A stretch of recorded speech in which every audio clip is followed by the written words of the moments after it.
یک نفر نان داشتم و بینوا دندان نداشت،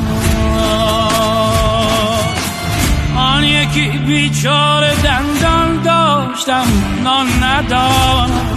یک نفر پالان خر را در میان خانه پنهان کرده بود، یک نفر پالان خر را در میان خانه پنهان کرده بود.